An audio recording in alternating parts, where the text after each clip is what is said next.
Embora todo mundo já tenha conhecimento de quem sou eu, da minha vida, de como comecei, meu pai não era para dizer que era um homem pobre, mas ele não tinha recursos suficientes para dar uma ajuda substancial aos filhos. Mesmo assim, ele ainda colocou meus irmãos mais velhos para estudar.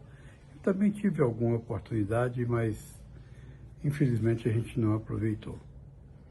Criado numa pequena vila, como era a nossa pequena Vazante, pequenininha, mas um povo unido, a gente vivia bem, graças a Deus. Meu pai era um homem muito caridoso, ele viveu a vida inteira para servir as pessoas. Ele tinha farmácia, mas também atuava praticamente como médico, porque ele receitava os remédios, ele que acabava medicando mesmo, porque não tinha outra alternativa. Os médicos que tinham na época aqui era em Patos, Coromandel, Paracatu, era muito longe, não tinha estradas. E assim nós fomos criados e vivendo aqui nessa cidade. E assim que eu entrei 18 anos, eu já falei isso em diversas oportunidades, em um jornal, em outras coisas, todo mundo já sabe. Assim que eu entrei 18 anos, eu resolvi a não perder mais nenhum dia de serviço. E realmente comecei a trabalhar. Mas eu encontrei muitas dificuldades, eu não sei qual a razão, não sei se é... Porque, na verdade, eu sempre tive uma facilidade enorme para aprender a fazer qualquer coisa. Isso eu acho que assustava as pessoas, não sei.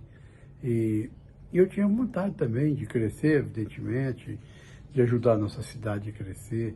Eu atuava em todos os locais aí que me fossem solicitados, por exemplo.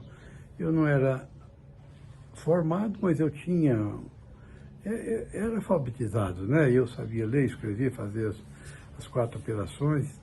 Eu gostava muito de ler desde essa época. Então, por essa razão, eu sempre era solicitado, ajudava na Conferência de São Vicente, ajudava a fazer os processos na delegacia, não tinha escrivão. Naquela época, os delegados todos eram pouco escolarizados, para não dizer que eram semi-analfabetos. E eu fazia isso com muito prazer, com muito orgulho e ajudava. E isso parece que foi criando assim contra mim, já desde essa época, assim, não sei, um tipo, qualquer coisa assim, como se as pessoas achassem que talvez fosse ou elas, ou os filhos delas, ou alguém, menos eu, que era filho de um homem pobre e tal. Mas eu continuei minha vida assim. Inclusive eu conto um episódio, sem falar, conto o milagre sem falar os santos, para não ofender, embora a maioria das pessoas já tenham morrido, mas principalmente por isso que eu gosto de seguir muitos exemplos do meu querido guru Alir Rosa, que dizia que é falta de respeito falar dos mortos, então eu prefiro não falar. Mas naquela época, os prefeitos eram realmente desprovidos de qualquer conhecimento, como aliás até hoje a maioria entram para a prefeitura, não sabem nada de administração, não tem nenhum conhecimento de regras, de leis, nem nada, são sempre assessorados. Então, como aqui não tinha ninguém, trouxeram uma pessoa de fora para assessorar. E eu tinha uma amizade muito grande com o senhor Afrânio, graças a Deus eu consegui ter amizades com pessoas mais velhas do que eu, e ele era um deles. E ele acreditava em mim, eu ajudava ele a fazer os papéis do partido, etc.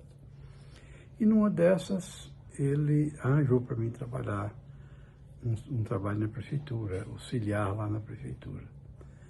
E eu comecei a fazer os serviços lá que me eram destinados, e com pouco mais de 3 meses que eu estava lá, eu sabia fazer de tudo, sabia tudo. Isso, de certa forma, deve ter incomodado aquela pessoa que era paga regiamente para aquilo e só ele conhecia daquilo e tal.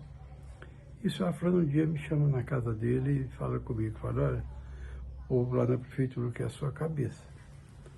Mas só falando, mas qual é a razão? Eu fiz tudo certinho, eu não tive nenhum problema lá e tal, tal, tal. Ele era um homem muito ativo, muito inteligente. Falou, eu acho que eu já sei por quê. Você deve ter aprendido a fazer o serviço. Tudo. Eu falei, sei tudo, Fran, tudo. O que tiver de ser feito lá, eu sei tudo. Eu falei, é isso. Agora, eles não te querem lá. Quando fala eles, é aquela pessoa. Porque teme pela perda do trabalho. Mas pode sair fora que eu te ajudo a arrumar outras coisas, como me ajudou muito depois. Depois eu fui até ser escrivão em Claro de Minas, tive uma farmacinha lá em Claro e etc. E dessa feita eu tive essa primeira decepção por aprender rapidamente a fazer algum serviço.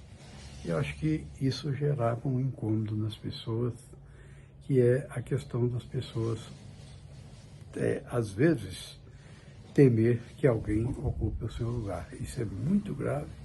E a gente não sabia, eu fazia aquilo devido à minha facilidade que eu tinha de aprender. Isso foi um primeiro passo que eu vou contar da minha vida.